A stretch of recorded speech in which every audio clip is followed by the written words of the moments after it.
All right, coming at you from beautiful BC and all over the world in the United States right now. This is Left of the Valley 2.0. My name is Kevin, and I was watching a show for about 10 minutes, and this lady was listing all the great things to do for fun.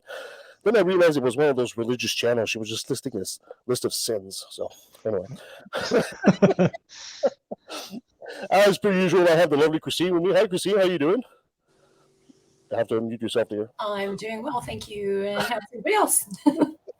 And we have two guest co-hosts for the show. We have Matt, as he was with us last week. Matt, how you doing? I'm wonderful. I'm glad to be back.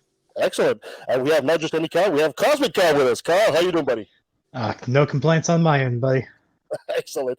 Guys, we're going to have a great show today because we have a great guest. We have Dr. Will.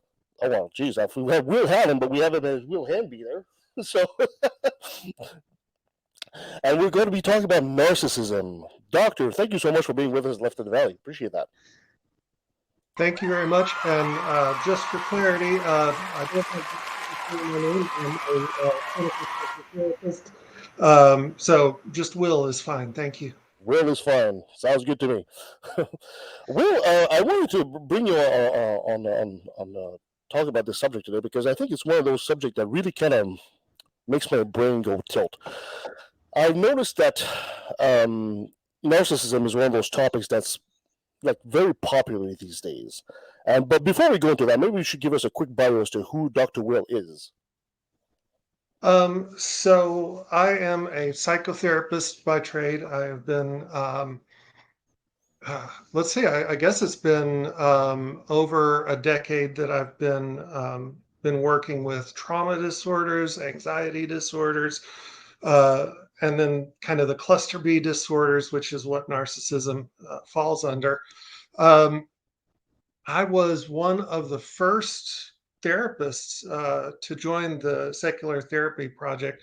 Daryl and I go back to before the Secular Therapist Project started, and I was just sort of getting into this direction of my career right about the time that it all got started. So I'm really proud to be one of the first of the therapists, and I've been with them this whole time. So yeah, that's basically it, I think. It's in a nutshell. Okay, well, Dr. Will, maybe for our audience, maybe you'll be so kind to start by describing to us what exactly is narcissism. Well, that's the question, and it's a deceptively difficult question to answer. According to the DSM, which is kind of like the gold standard for how we diagnose mental illness, it is what's called a personality disorder, and it is in the same category as borderline personality disorder, histrionic personality disorder, antisocial personality disorder. And in terms of what it is, well, it's really a description of behaviors, attitudes, beliefs that a person has that kind of form the foundation of how they see the world and how they move through it. And so it's one of those interesting places in mental health and psychology where we can say what something does with quite a lot of clarity, but to say what causes it is another question entirely. And from my perspective, I'm a trauma therapist, I'm an anxiety disorder therapist. And from my perspective, and really from the more progressive in the sense of moving towards the new science, among the more progressive therapists and scientists, we are taking a very environmental approach to looking at it. That narcissism is caused by specific kinds of emotional abuse, emotional trauma, certain kinds of environments in childhood that don't look to some people like they're harmful, but they are. So what we get is an adult who is really defined primarily by seeing the world entirely about them and to a large degree lacking empathy. the ability to put themselves in somebody else's shoes, and the ability to really see the humanity in people around them. So they can come out as very manipulative, very self-serving, but also they can be incredibly charming, and they tend to be at the top of pyramid schemes, at the top of cults, at the top of corporations. They're very good at manipulating the world around them and the people around them, because they've got a goal that is serving themselves, and they have no moral qualms about manipulating the world and the people around them to get there. Hmm. That's very interesting. I get the impression that narcissism is not clinically defined as clearly as something like schizophrenia, for example. Are we still in the throes of really defining what narcissism is at this point? Yeah, we are. And you're absolutely right that it is a different class of disorder than the schizophrenia spectrum, which, to from most kind of mainstream perspectives, with the schizophrenia spectrum, the best we can usually do is really kind of try to manage it, because it is just something that sort of exists, and we think there's a lot of genetic components to it. And once somebody is diagnosed and presenting on the schizophrenia spectrum, we medicate and we try to manage and we try to work with coping skills to, get through life with this disorder. Whereas narcissism, narcissistic personality disorder, is something that we can recover from. We can be a narcissist when we're 25, and then when we're 45, we're not a narcissist anymore. So it's a different kind of disorder. And the real question, and it divides the psych community into two big camps, the older one and the newer one. The older one, what we would try to do is we would say, okay, this is what a normal person looks like. Now let's go find the people who are not normal and figure out what's wrong with them. And really, that's kind of the thinking that gave rise to the idea of narcissism. What's wrong with this person that they don't have empathy? So the newer perspective, which I think is backed up by very solid evidence, is that what we should be asking is, what was wrong with this person's environment so that they had to protect themselves in this way? So they had to develop these coping strategies that are so inward looking. Why was their world so dangerous that they developed this worldview? So it's a different kind of mental health disorder, for sure. I Hmm. have I have so many questions right now. Do you mind if I bump in for a By sec, all Kevin? means, by all means, man. Okay, so you said that BPD and narcissism kind of live in the same family. Are Yeah. they commonly linked together? And on top of that, you also said that narcissism can be treated and overcome. Is BPD something that can be overcome in the same way? Very much so, yeah. And from the perspective that I'm offering today, um, BPD is a response to a different kind of environment that presented different kinds of threats. If you think about the way that children develop as we move through our world, well, humans, we're very smart apes, but we are still apes, Mm. and apes, it's mirror neurons. Monkey see, monkey do, or in this case, ape see, ape do. We don't have a lot of instincts. And so as we are children, we imitate the people around us, which is almost always their family. Mhm. And we come to believe that whatever the universe is when we're quite small, that this is what the universe is. And so children born into an environment where, mom or dad is very demanding and nothing is ever good enough. And there's always a risk of being ridiculed, for example, if we don't live up to certain standards. Here's where we are at risk for narcissism, having to prove myself to everybody. In the same way, borderline is largely defined by a kind of push-pull that when I feel like I don't have anybody around me, I feel just absolutely desperate to have somebody. And so I'm pulling people towards me and Mm, I'm being charming and agreeable. But then when people start to get too close, I feel threatened by that closeness. And so I need to push them away. mm, And so this is going to be something that we're going to see out of more of kind of an unstable, anxious household where we could never figure out what to do to get the love and acceptance we needed from mom or dad or both. And it was very unpredictable, and we kind of had to be all things to all people, which of course is impossible. And so we're going to see more of that express towards the borderline spectrum. Do you ever see those together in one person, both of those diagnoses, or do they kind of you get one or the other? Sure, sure, yeah. In fact, if you think about cluster B, which cluster B tends to be the more aggressive personality disorders where I'm trying to actively control and manipulate the world around me, um, a lot of them have similarities or even kind of the same symptoms in part.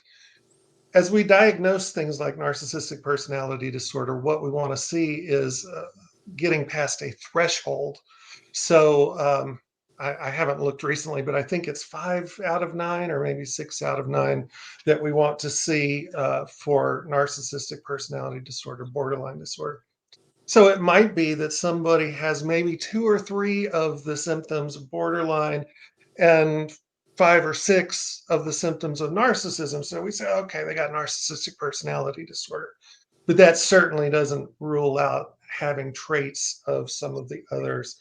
You can have narcissists that are sometimes a little bit on kind of the histrionic spectrum as well. If you think of it more as just a big cluster of symptoms, and we're going to do our best to kind of draw a circle around this person's and fit that as closely as we can to one of the labels, frankly, in cluster B. So you can get kind of a Venn diagram in the cluster B family. Very much Okay. so, yeah. Okay. If I could squeeze one last quick question before I oh, stop monopolizing this. Do you all can you also find narcissistic traits in somebody with very low self-esteem? Oh, yeah, that's the central feature of narcissism. In fact, two things here that I think are really important. The first is that narcissism, borderline, all of these, they're not on off switches, they're spectrums. So when we look at prevalence, we say, okay, well, anywhere between maybe 2 and 16%, 18% even of the population, maybe narcissists. Okay. But if we look at how many people are a bit narcissistic sometimes, that gets a little scary oh, because it's quite a lot. And probably the same could be said of borderline. So what we're doing when we say somebody is a narcissist or somebody has narcissistic personality disorder is we're saying that their behaviors and beliefs are so ingrained and so kind of prevalent in their lives that it's causing severe problems. And we need to move from, okay, this person's a bit narcissistic sometimes to this person has NPD. So, I think that's a really important thing to notice. And can you remind me, pull me back to your question because there was one other thing I wanted to say, but I've forgotten what the whole question. you muted, Matt. Oh, I'm sorry. I have my kids today. I'm trying to keep the background noise out. Yeah. The question was: Is can somebody with narcissism also have extremely low self-esteem? yes. Okay. So borderline narcissism and antisocial personality disorder, which we used to call kind of sociopathy. The other person's a sociopath. Um, they are all rooted in a very, very profound and deep sense of not being as good as everybody else.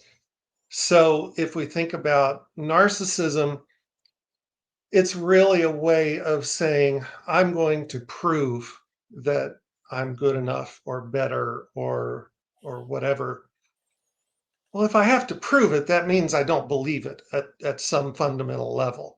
And so you're exactly right. Narcissism is really always rooted in that deep seated and really difficult to shake idea that I'm not as good as everybody else. And they might find out if I don't control my universe, control the people around me, and Whoa. make sure to prove that I am the best. Oh, that just blew my mind because I'm thinking here that if you watch just about any media today or any movie, it's exactly that. It's a message. It's almost a message that's prominent in Hollywood right now of the protagonist proving himself or herself to everybody else. So, are we? Is our culture in a way promoting the growth of narcissism here? Well, look who we elected in 2016. Yeah. Well, I mean, how do you do that if narcissism isn't deeply rooted in your culture? Um, but to answer your question directly, yeah, and I think there's a certain chicken and egg here, where why is narcissism so prevalent? Well, it may have something to do with everything we watch on television tells us that we have to prove ourselves to be loved and accepted. mm, So, and don't hear me say television is causing narcissism. That's not what I'm saying. I'm saying that once narcissism gets going, it gets embedded in the stories we tell. And then, unless something happens, the next generation is going to adopt what they see because that's how humans learn. Um, and, when we see shows that are not this way, a lot of times they feel kind of weird or foreign and people don't connect to them. mm. And so I think what we're seeing is the result of several generations having dug farther and farther into this belief that they have to prove themselves. And now it has kind of become endemic in the stories we tell each other. Well, yeah, this is like opening a whole new can of worms here because, for example, yesterday I happened to watch a movie that's been promoted lately from the Predator series called Prey, right? And spoiler alert for anybody who's watching this: the protagonist essentially is this First Nation woman, and she's trying to prove herself as a hunter. And she says in the movie, essentially, people say, "Why are you trying to prove yourself so much?" And she says, "Well, because nobody believes I can do it." And you think at face value, you're thinking, well, that's a positive message, that women should be allowed to be hunters as well, and you believe in yourself and all that. So if that's the kind of message that also can help promote narcissism down the road, how do we put without necessarily destroying the message because it's probably not it's probably a valuable message to begin with, but how do we put some kind of um restriction on it for us to say, well, you can take it this far but not too far? Hmm. Yeah, it's a good question. You figure it out. Let me know. We'll bottle it. We'll sell it. We'll do great. I've actually got a question. Go ahead. Yeah. So can narcissism stem from um, a toxic religious background? Oh, Yeah, I think it would be hard to question that. Really, I mean, if we Or take Christianity, yeah. or maybe if I can phrase this better, the specific idea that we are created beings, so we would have more importance in some way. Could that idea prompt narcissistic behavior? So a little bit, a little background about me, and one of the reasons that the Secular Therapy Project was so important to me, and why I was so motivated to get involved. I grew up in a very religious, Christian, Southern Protestant kind of an upbringing. And so, part of my journey was finding my way out of that, and then figuring out all the things it had done to me, and try to sort all of that out as well.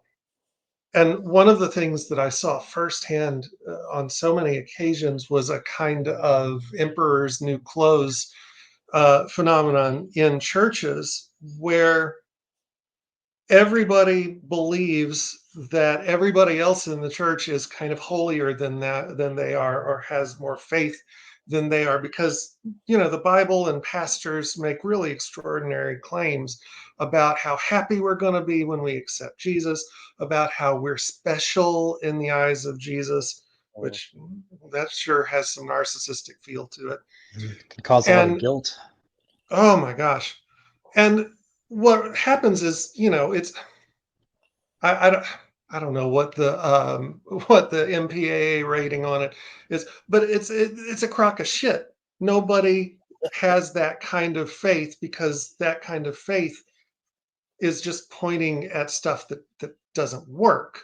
The world doesn't work that way. Humans don't work that way. And so you have entire churches filled with people who think everybody else in the church is holier than thou, and they have to prove how holy they are by displays of piety, displays of purity, the purity rings, purity culture, all of that stuff.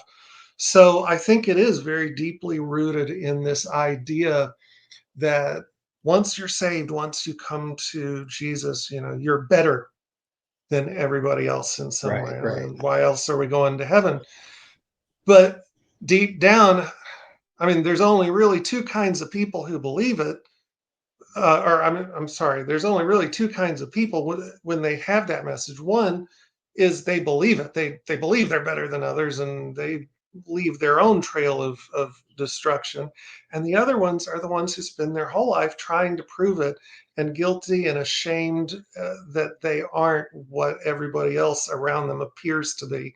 And so, yeah, I think it is absolutely a breeding ground for narcissism. Oh, wow. That's this interview is blowing my mind on so many levels here. Doctor, I gotta ask, it seems one of the reasons I wanted to do the show today about this is, when you talk to everybody out there, whether it's on social media, it seems like every Tom, Dick, and Harry out there is a narcissist. And you mentioned a few stats at the beginning there. You said, somewhere between 2 and 16% of people are actual narcissists. In society, is that really the case? I mean, how many of us out there are actual narcissists? Okay, so that's a really difficult question to answer. And that stat that I brought up, between 2 and 16%, I believe that's within the clinical population, which means that among people who have gone for mental health help, somewhere between 2 and 16% are gonna qualify for narcissistic personality disorder. In the general population, I think it's between 1 and 2% Mm. uh, officially. But the problem that we end up with there is what I was talking about earlier, is that it's a spectrum. If we say, well, 1% of us are narcissists, what we're saying is, 1% are, somebody like Donald Trump, or, um, you know, honestly, just name anybody that regularly makes the news, particularly in the GOP at the top end right now. But if we're only defining it as the people who do that kind of damage on that scale, I think we're missing the impact of people who are a bit narcissistic, and maybe express that narcissism in some pretty destructive ways, but that still manage to live life, and do okay, and they have a family, and they have kids, and they hold their job, and whatnot. But that cycle of always trying to prove myself is still draining, and it still creates problems with connection with others, of sort of believing that we're accepted, believing that we're good enough.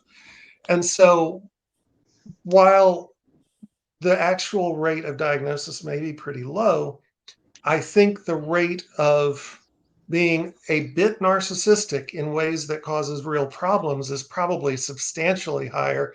I don't know that I want to put a firm number on it. I don't have that kind of research in front of No. me, but I don't know anybody who doesn't know a narcissist. So Mhm. you know, we take that for what it's worth. Could narcissism? Okay, so could it be difficult, or is it difficult rather, to diagnose a narcissist because of the manipulation that they show, like in therapy sessions, for example? Like, It can be. okay. I'm sorry, I cut you off. Oh no, that was it. No, Okay. it's just I find that some of the symptoms of narcissism are symptoms that you can apply for anything else, right? I mean, for example, if we take we make the comparison with sort of like a physical ailment, and you say, well, this condition might give you headaches. Well, headaches is a symptoms of a lot of issues, right? And I think a lot of people jump into, they see a symptom of narcissism, and this person is exhibiting this symptom, and automatically they connect this person to narcissism right off the bat. And I think that's a mistake. And is this something we see a lot in the field? Yeah, I think it does kind of also go back to that cultural observation that, you know, what if our culture is a bit narcissistic? Do we get to diagnose everybody that just sort of mirrors the culture they live in, or do we have to say, well, you got to be a bit more narcissistic than just the ordinary person walking down the street? And also, I think it's tapping into a kind of uncomfortable truth that you have to look out for yourself sometimes. You have to prove yourself sometimes. You have to, particularly in our society, where if you don't prove yourself, you die alone in a ditch without health care. So, I think it is definitely at least a little wrong-headed to just point to everybody that ticks one or two boxes in the DSM and say, "Oh, they're a narcissist." Well, I think maybe they're just moving through the society in ways that we have to, because that's just the nature of how we operate. Um, so yeah, I think noticing that narcissism is a response to the environment, it's not something inherent. And this, a lot of people don't like that they're called personality disorders. That makes it sound like, well, something's wrong with my personality, and Mhm. um, I guess I'll have a beer. You know, what do I do? Something's wrong with my personality.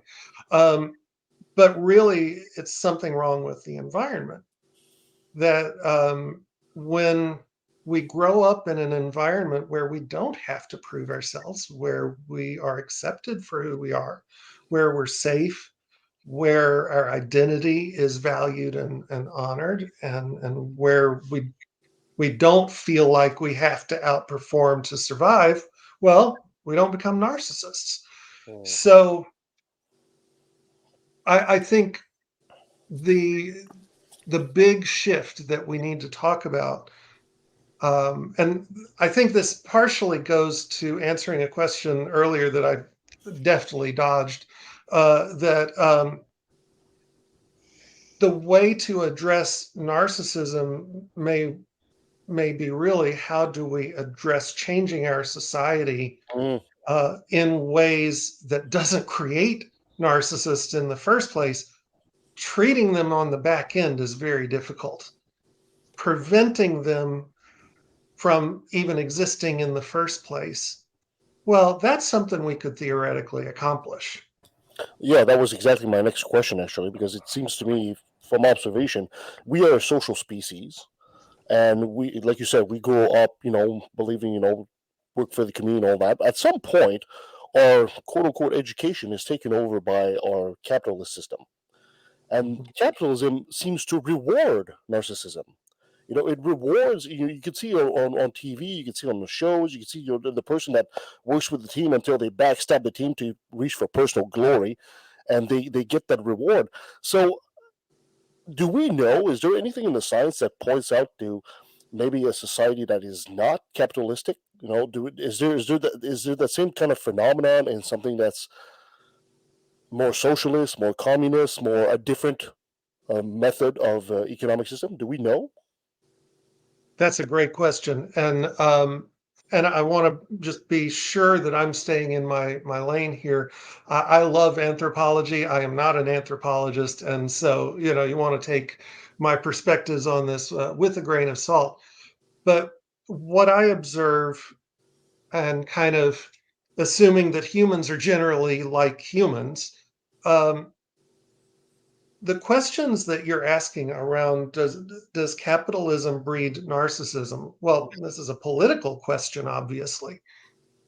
And just to give you an example of how the politicizing of mental health can happen, some years ago, as they were getting ready to publish the DSM-5, the fifth edition of the Diagnostics and Statistical Manual, um, they left out a specific kind of trauma disorder for children that was caused by emotional abuse early in childhood, that would eventually lead to disorders like narcissism and borderline and so forth. And there was plenty of evidence that children can be emotionally traumatized from certain kinds of emotional manipulation Hmm. in parenting. And there's enough evidence to say, well, this is abusive.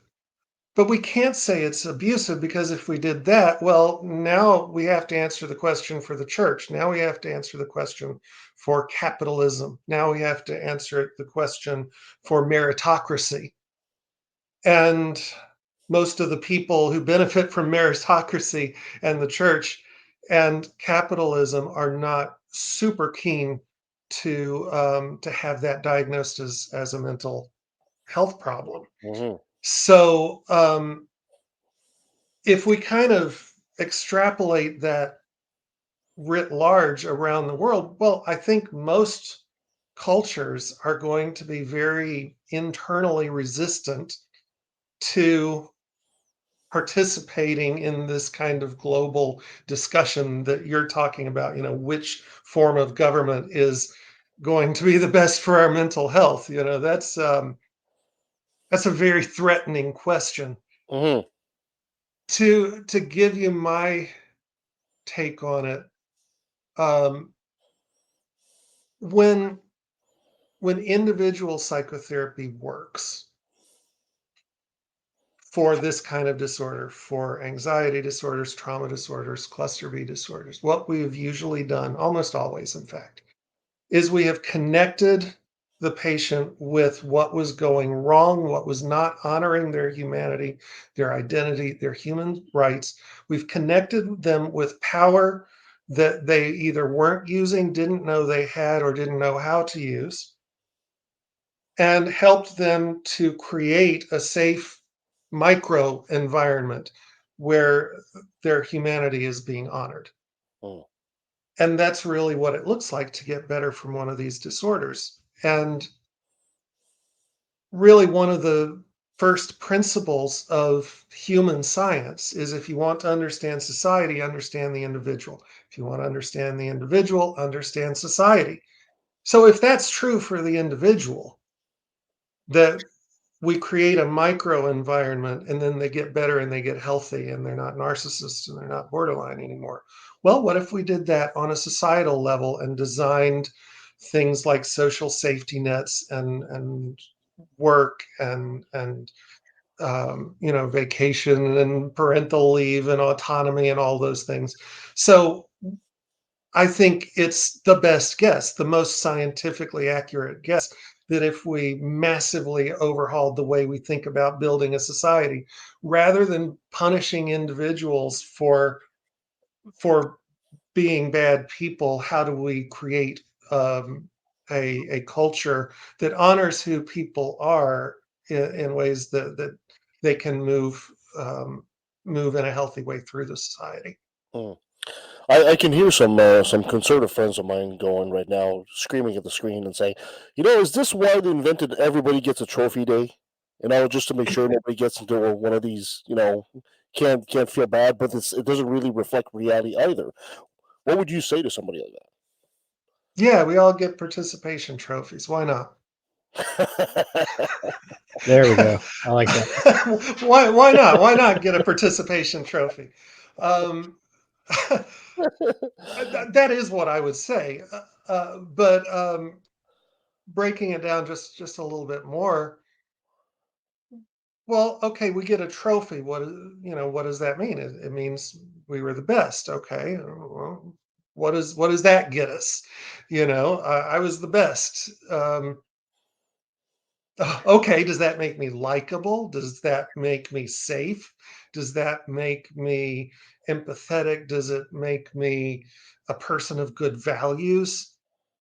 All it does is proved that I practiced more or that I was just more physically gifted because of an accident of genetics. Um, so somebody can have a wall full of trophies and be profoundly lonely. Hmm. Somebody can be connected to a vibrant and accepting community and never have won a damn thing. So, which is more important, to have a safe community or to have trophies? Yeah, yeah, fair enough. I want to quickly go back to what Matt was talking about earlier. I had a friend that was close to me, and this person was also suffering from BPD, borderline personality disorder, and I was mesmerized by some of the things this person would say because it would seem to this person that everybody that this person didn't like was labeled a narcissist. And we said earlier that it's not an easy thing to diagnose a narcissist, and it's a spectrum. But is there? I mean, if you get 10 questions and you get like 7 out of 10, does that make you a narcissist? Or I mean, how do we? Where's that line that you could say, yeah, this person is definitely affected by narcissism? Yeah, actually, can I add to this question before we Finally, answer it? Yeah, I've noticed. So, like, I was basically married my whole adult life up until about 18 months ago, and re-entering the dating pool. Pretty much every single person I've talked to during this dating process has claimed that their ex was a narcissist. mhm. Can you, I guess, just add that to fleshing out his question? Yeah. Well, so there's an interesting thing that happens as we get better, and by better, I mean healthier as we recover. Um, we get really good at spotting red flags. We get really good at setting boundaries. And one of the things that looks like is keeping dangerous people at arm's length. That we don't let dangerous people, we don't just hit them, give them a hammer to hit us over the head. So one of the things we see in mentally healthy people is that when somebody kind of waltzes through their life and they're flying narcissist flags, the healthy people say, "Oh, I'm going to keep that person at a little bit of a distance." So if we well, let's look at the other side of that. People who are not well, they don't have good mental health. They don't have good awareness of what the red flags are. They're not going to see them. And so, well, people who are flying those flags are going to congregate around the people who don't see the flags. And so, if you extrapolate that kind of all the way through society, what you're going to find is clumps of people who all don't recognize the flags that they're flying. Mm, And you're going to have clumps of people over here who are keeping the people flying the flags at a bit of a distance for their own safety. mm, And so, one of the things that in my work, my patients often discover is that Well, yeah, they are actually surrounded by narcissists because it does pass down familially because we watch what our parents do and then we imitate that. So Right. all of, maybe all of our siblings are a bit narcissistic, our friends are narcissistic because we gravitated towards each other. And so sometimes in the course of recovery, we do have to realize that we have found ourselves in a pocket of people who aren't very healthy, and we need to become more conscious of seeking out people that are setting good boundaries, who are calling out narcissistic behavior, who are not tolerating manipulation and emotional abuse, and try to intentionally create a better social environment for ourselves. So I think that's one side of it. Sometimes, yeah, we are surrounded by narcissists. Sometimes we do date the same narcissist over and over and over until we learn to recognize the Yeah. signs early and say, wait a minute, I don't want to do this again. I want to find somebody um, that is more accepting, more honoring my humanity. And then the other part of it, I think anytime something becomes really um, when public awareness of something becomes really widespread, there is a powerful phenomenon of self-diagnosis where everybody sees this in everybody around them. Mm. And again, a lot of people are a little narcissistic. A lot of people can be a little borderline. That doesn't make them narcissists. It doesn't make them borderline. And sometimes when two people get together, they just push each other's buttons. And so the narcissism in other people will come out because of maybe the narcissism in me. And we just kind of push each other's buttons. So maybe it looks a little bit more pronounced to us. Um, so I think they're both true. Sometimes we are kind of surrounded by narcissists, and other times I do think we get a little heavy-handed with the self-diagnosis. And if somebody has behaved in a way that looks narcissistic, we say, "Oh, they were a narcissist."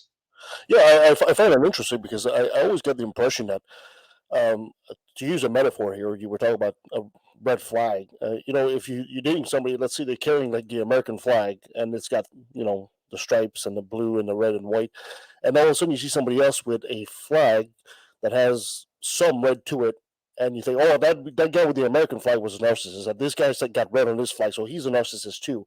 And I think we're very quick to label this, but I'm also very surprised at the idea that this seems much more common than I expected as well. I mean, the incident of narcissism seems much more common than I expected. Well, narcissists typically don't go for help because that would be admitting they were not as good as anybody else, and that's intolerable. So it's a real thing that we have to guess in some ways. And I don't want the audience to hear that it's a wild guess. It's a scientific guess, a statistical guess based on a lot of other information that we have. But narcissists hide well because they typically don't go for help. And if they do go for help, a lot of times it's part of the manipulation, that my wife has said, well, if I don't go get therapy, she's going to divorce me. So I'm going to get therapy. Well, I'm not going to get better. I'm going so that I can still have control of the situation, and my wife won't leave me. Mm. So narcissism is tricky that way because it's one of the only prominent disorders where one of the main symptoms is thinking something's wrong with everybody else. Yeah, and if you feel that nothing is wrong with you, why would you take seriously something, uh, some help, right? If you think no, I'm perfectly fine, it's everybody else that's got a problem. So why Hmm. would you actually try to do the work to improve yourself at this point? That was going to be Yeah. my question, was how do you what Hold on, Christine. Hold on. I think you've been monopolizing the show from now on. I really don't think we want to hear anything from you. I'm just kidding. You go right ahead. okay, I'll be quiet. No, I won't. It's not like me. Yeah. So my first question was going to be, a lot of this has been answered throughout the course of the discussion, but how would one treat a narcissist? And second, what interest would the narcissist have in getting help? Right. Good question. Yeah. Yeah. Well, treating narcissism is challenging. And there's a narrative out there that's true but misleading that says that narcissism is one of the hardest disorders to treat. Or I'm sorry, that the recovery rate is one of the lowest. Sorry. That's true in the sense that most narcissists who come to therapy don't get better, but most narcissists who come to therapy weren't trying to get better. And so it's kind of misleading to count them in the statistics of, well, therapy doesn't work. Well, therapy never works if the person doesn't want to get better for any disorder. You can't force somebody to get better. Mhm. So if we take that large swath of people out and look at the narcissists who are trying to get better, almost by definition, they've realized something is wrong that they can't fix. So in my experience and in talking with colleagues, this kind of profile of a narcissist who's going to get better has emerged, in that they've probably hit rock bottom in a way that they're powerless, or they feel powerless, and they've realized that their box of tricks is empty, and they can't help themselves, and so there's a certain desperation to it. And when they do start getting better, it's because the therapist has created an environment where it's okay for them to say the things that you can never say. It's okay for them to say, I don't know if I'm good enough. I kind of, sometimes I think I'm a piece of shit, really. Sometimes I think everybody is judging me. And so it is really about a kind of almost radical safety, where whatever it is that they need to say, they're going to say it. We're going to say, okay, yeah, I hear that, and that's valid, and let's talk about it, so that they feel safe in exploring the things that their environment never let them feel safe. What would it be like to play a sport and not try to win? Mm. What would it be like to go on a date and not try to impress your date? What would it be like to, and just sort of begin exploring what life might be like if I wasn't trying to prove myself, and just giving people the opportunity to accept me as a charmingly average person.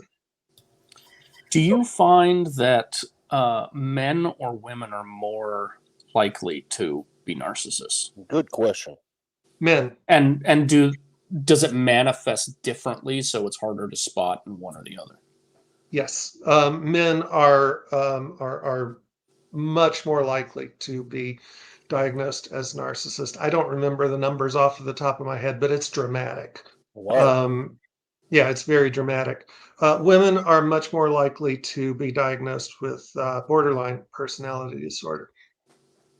If you follow the stream where it leads, if we're talking about society kind of creating these disorders, both by instilling these values in parents and by delivering it to us in the media, in the workplace, in the dating arenas.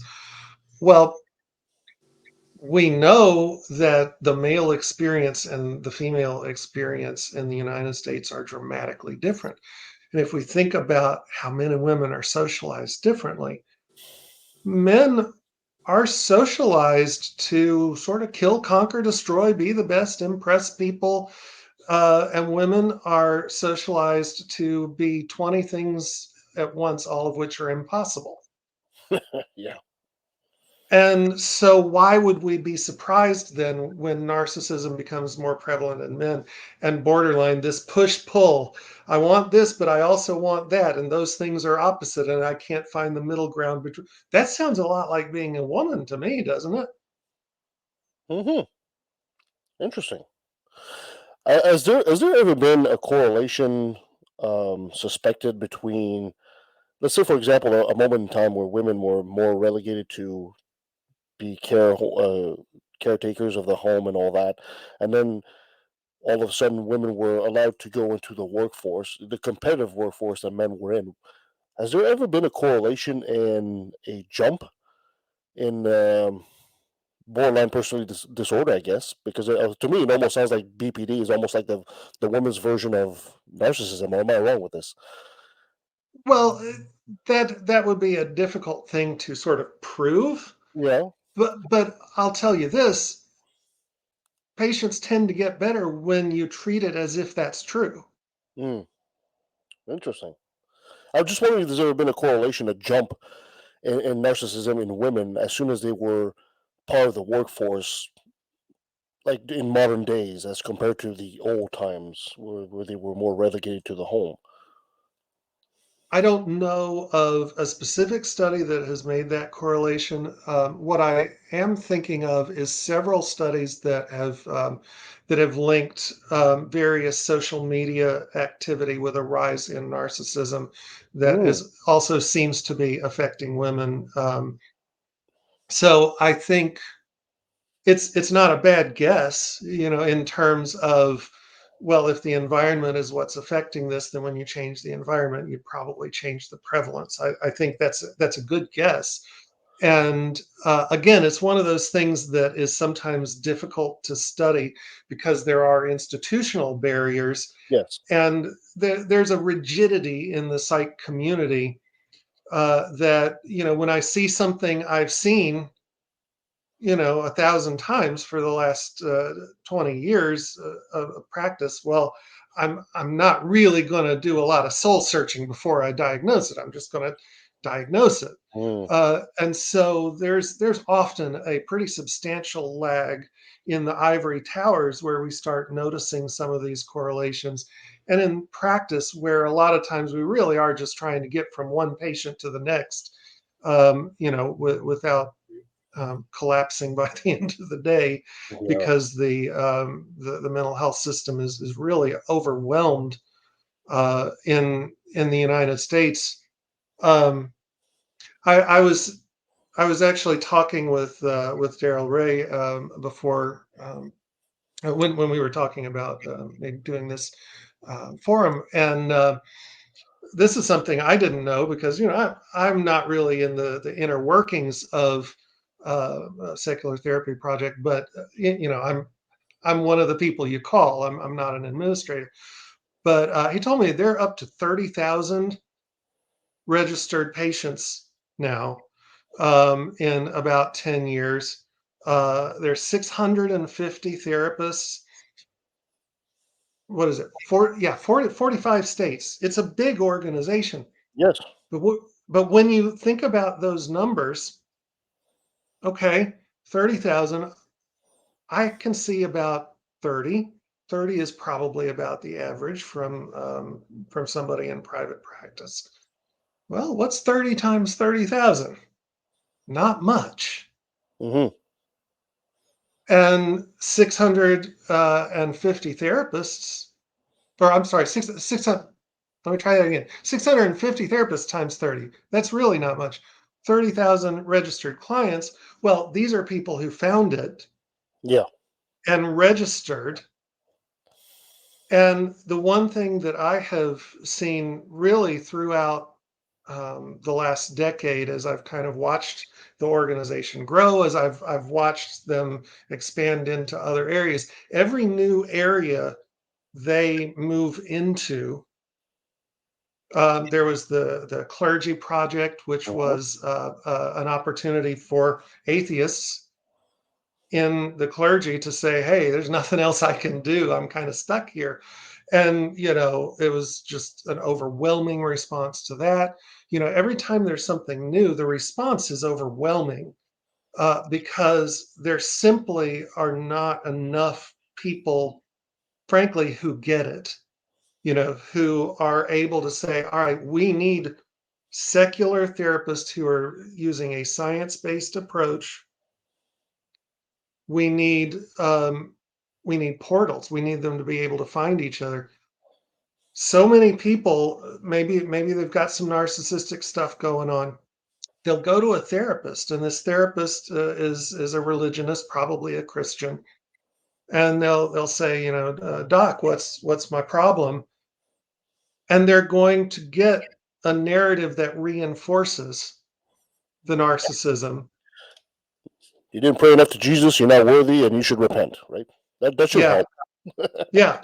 So there's a really big divide right now, and there's a shortage of both mental health access and also, what to do when a therapist was raised Christian, capitalist, performative, that feels like, well, yeah, you do have to be better than other people. Well, how's anybody going to get better?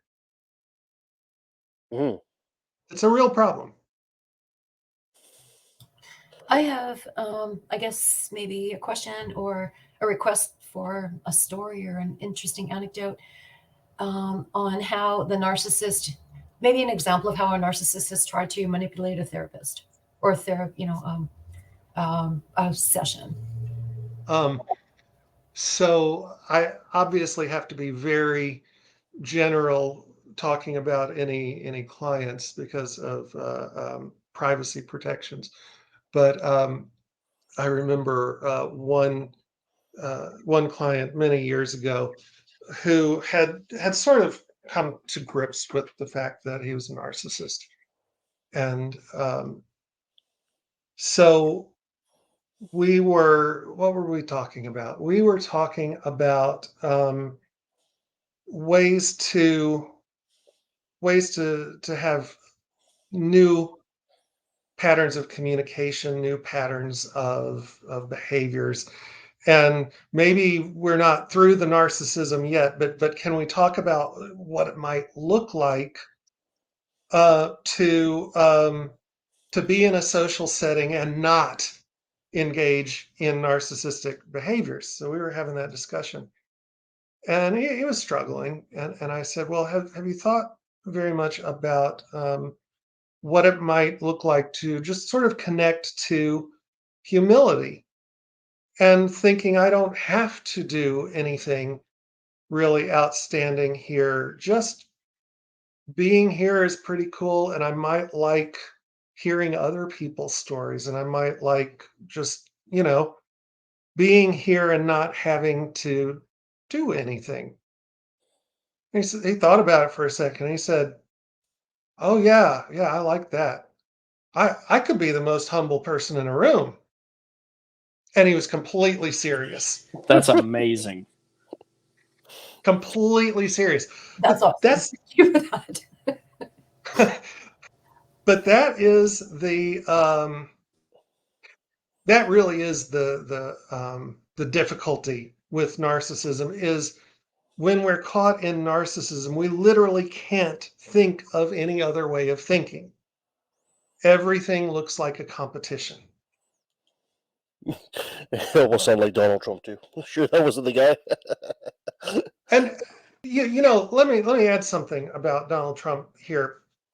In addition to any of the 1,000 disservices he's done to humanity, I think he's also done a real disservice to mental health, because so many people point to him and say, oh, well, that's what a narcissist is like. No, if he really is the best at anything, he turns narcissism up to 11. That is not what ordinary narcissism looks like. He takes it way beyond. And he's not just narcissistic. He is a sociopath.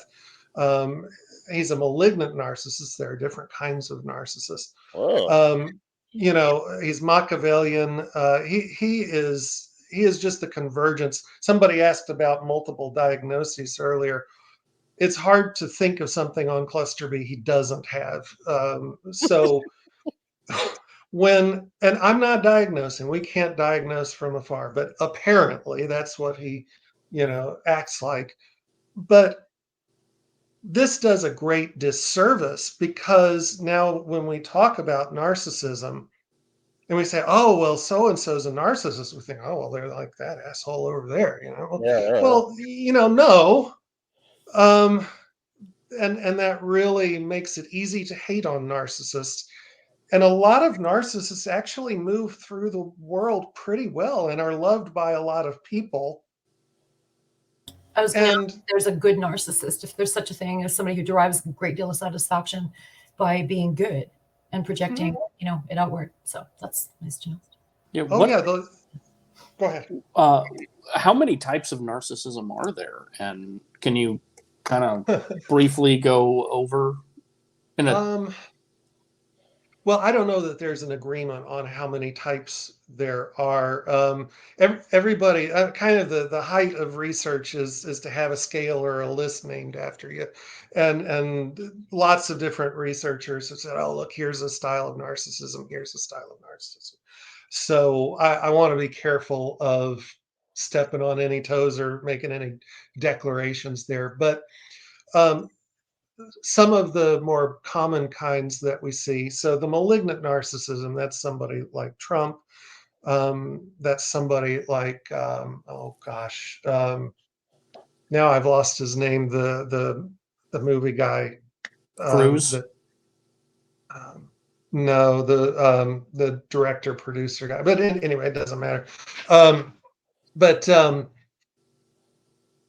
malignant narcissist is somebody who tends to be, just a trail of destruction behind them, and attract kind of the worst people to them, and they're very,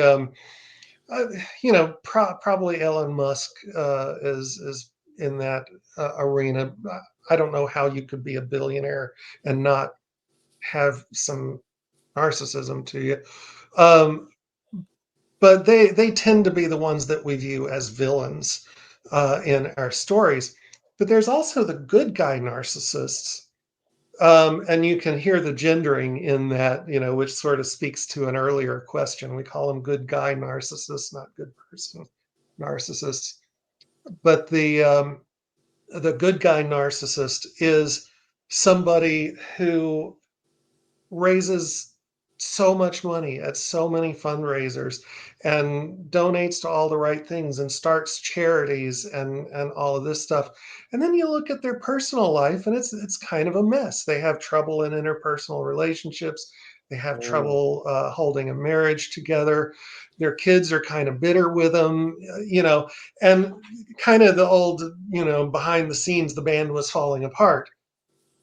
It would be hard not to say, well, that's a good person. I mean, they're trying to do all these good things, but that belief that they're not good enough and that they always have to prove, leads them to make some harmful or even destructive decisions and act, in ways that unintentionally causes harm. So, we've got that. What's the name of the other one that we see all the time? It's kind of vulnerable narcissist. Sorry, who? Vulnerable Oh, hold narcissist is another one we see quite a lot, where this is a person who, frankly, is going to get their feelings hurt a lot, and one of the ways they manipulate is by kind of guilting and shaming the people around them for not acknowledging how awesome they are. So that's another form that we see, but there are quite a number, probably at least a half a dozen or so. Yeah, I've seen those people, and I never really thought of that as being narcissism. But yeah, I thought of them more as attention seekers. Mm-hmm. Yeah, people they'll try to guilt you for acknowledging their and validate their feelings, even though they might not have anything to do with the current situation. That's very fascinating. Can I make- No, of course, go, Christine. or maybe you can elaborate on this. You were saying, kind of comparing, putting Trump as the standard is kind of a bad idea because he's just blatantly narcissistic and it's right in your face kind of thing. Whereas I think maybe what you were trying to get at is that sort of there's a narcissism that's very subtle and sinister and manipulative, and you can get kind of caught up in that and not even realize that you're entrapped in that. Mm. Yeah, very much so. In fact, most narcissists. So somebody like Trump, look, he knows he's breaking every law in the universe. Most narcissists think that they're doing good for good reasons most of the time. So the idea that we, label narcissists as bad people, I think that does sort of, maybe it contributes to that culture of narcissism in a way that is subtle and well-meaning, but not helpful. That if I'm moving through life as this kind of narcissist who, look, all I want is for people to understand me. All I want is for people to adore me. Everybody wants to be loved. Everybody wants to be appreciated, right? And that's all I've ever wanted. And people keep calling me bad, Mm-hmm. which means I have to keep proving myself. Mm-hmm. I think I'm talking more about the narcissist who's maybe a little more self-aware and is deliberately manipulating situations in a really, really subtle way. Not speaking from experience here or anything, and you don't you're in it until you're out of it, Yeah, that's I think those are the ones that we hardly ever see in the office. They're just, I bet, yeah, because they're not going to seek out, they're moving through the world and leaving a trail of destruction in their wake, but they don't give a shit. yeah, yeah. And I think, for the narcissist I was describing, who really does think of themselves as trying to be a good person, they can go into a therapist's office and say, look, I've always tried to be a good person, and they're telling the truth. And that's a level of vulnerability that they can access because they're not admitting, oh my God, I really am just a complete piece of shit.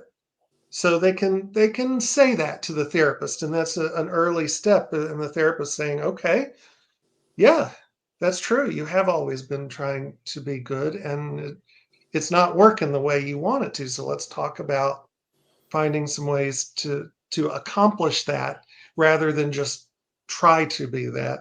And that's a pathway they can take.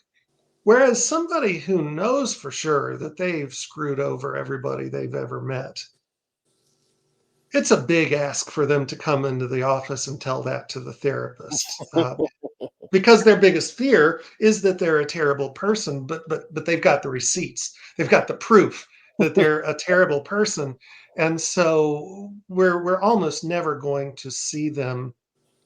And in fact, I'm going to segue this into an answer to a question that y'all haven't asked, and I'm totally going to plug STP By on all this means. as well. Almost everybody that comes in with some years under their belt and some anxiety in their head has encountered a narcissist, has probably been manipulated or even abused by a narcissist. So it is a really, really common thing to have to say, "Oh crap, my dad's a narcissist. Oh crap, my baseball coach is a narcissist." Like, oh man, I don't know what to do now because I just realized this. So we've been talking a lot about therapy for narcissists, but when we've been abused by narcissists, we need to learn how to recognize that when we see it, how to protect ourselves against it, how to um, how to move through our world in a way that okay, maybe a narcissist will get us from time to time, but we're going to be one of those people who says, oh, that person's flying a narcissist flag, I know how to keep them at arm's length. This is a mental health matter. Mm. And a lot of people when they start realizing, oh my gosh, I think maybe I'm surrounded by narcissists, don't have the first idea what to do.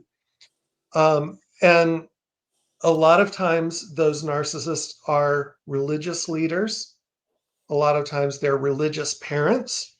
They're parents who maybe aren't religious. Maybe they don't go to church, but they still think having an LGBTQ kid is bad, or whatever it is. There's so many of these issues that intersect with religion. And that is one of the main things that Secular Therapy Project is here for. Um, there's a hotline that if you just I've got it right here, and I'll tell you in a minute. But you can also just Google Secular Therapy Project, and the hotline comes right up. Um, there are people on the other end of that. They aren't just people who like the cause. The people on the other end of the hotline have mental health training at various levels, but they're all qualified. It's not just a hey, talk to somebody line. It's a hey, talk to somebody who is going to be able to engage with the science, engage with the mental health on a professional level. Let me call this up real quick so that I can at least have said it, and then again, they can and listeners can look it up at any time. So, no, that's not it. I was just about to give out Daryl's private number.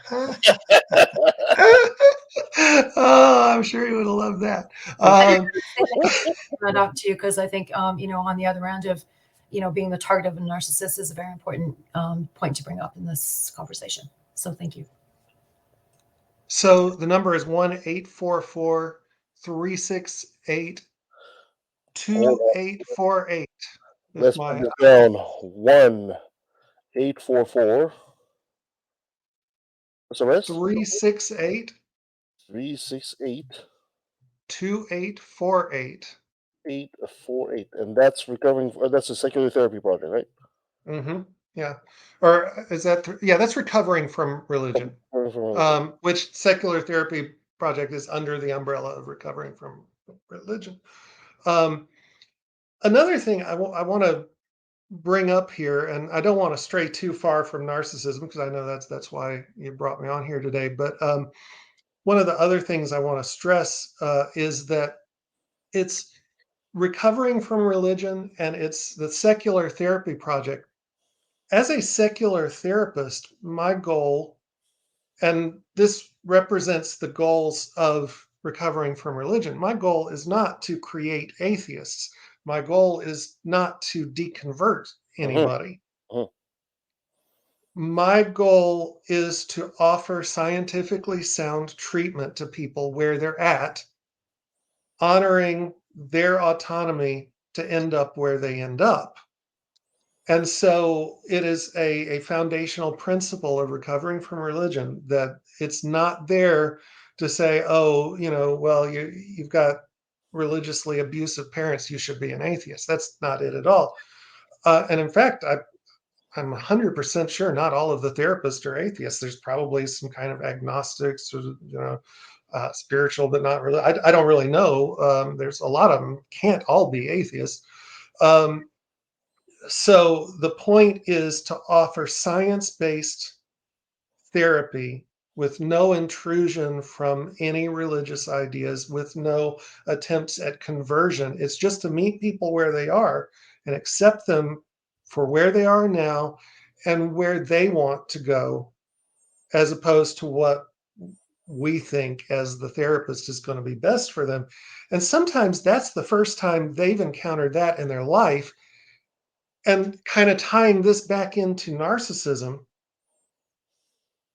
when somebody has lived their whole life with somebody, usually a parent or a pastor or a teacher, telling them what they should do to be good people, where does self-determination come into that? How do we become ourself when our whole life the message we have received is if you don't behave this way, you're bad? And so one of the most important elements of good secular science-based therapy is to look at somebody and say, where are you? And then they tell you, and you say, okay, let's start from here. Yeah, Where do you want to go? perfect. Dr. Will, you've been very generous with your time. I just got one last question, and tell me if I'm wrong on this. I seem to see a pattern of people that have been abused in the past, and as a defense mechanism, like you said, they're checking out the red flags, but it seems to me that sometimes they push it too far, to the point that they take control of their next relationship and they themselves become the abuser. Am I wrong on this? Is this I call it the pendulum effect, right? They were abused on one side, then the pendulum swings completely to the other side, and now at this point they are, and they do this as a defense mechanism, right? They don't want to be abused again, so they take full control of the next relationship they're in, and in matter of fact, become the abuser themselves. Is this something that's actually real, or am I just out to lunch on this? No, that's real. Um, and in fact, it can often be a presentation that we see in borderline, that one relation we're just going to be super agreeable, and as long as we just, are just the perfect boyfriend girlfriend, then it'll be great. And then we get abused, and so the next one, that's not happening again. So now we are gonna make sure to keep this under locks. Um, so yeah, and it's not exclusive to borderline by any stretch. It's just something that we tend to see. So yeah, it is a common cycle, and in fact, what you're talking about here is the cycle of abuse. You hear that all the time, but sometimes we don't recognize that we're a part of it. And Hmm. one of the ways that we are often a part of it is with the best of intentions to protect ourselves and to make sure that everybody around us is safe. So, again, I think that goes back to this idea that we don't want to label narcissists or borderline or anything like that. We don't want to label them as bad people. They're products of an environment that abused them, and they are trying to protect themselves. The narcissist is trying to protect themselves by being powerful enough to not be hurt, but they're still trying to protect themselves because they were hurt.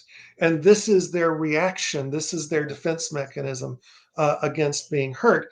And if you take any of these disorders, you're going to find the same basic mechanism, that they were hurt in a specific way. And now the way that they are very nobly, very honorably trying to protect themselves isn't working and is hurting people around them.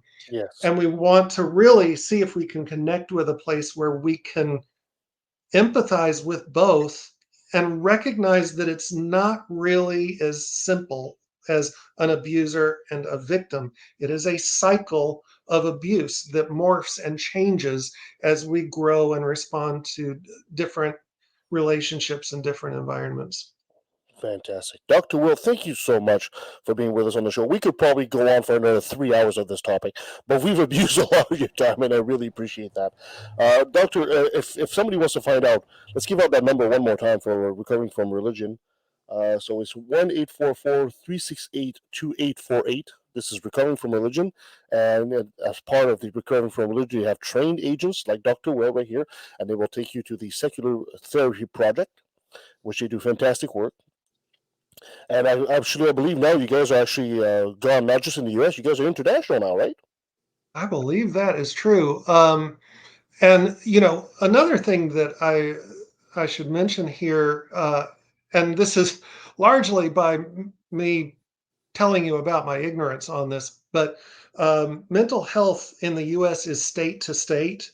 Mm-hmm. Every state has their own regulations and their own licensing boards and their own standards, and so the part that's my ignorance is I really don't know anything about any of the other states other than the one I'm licensed in.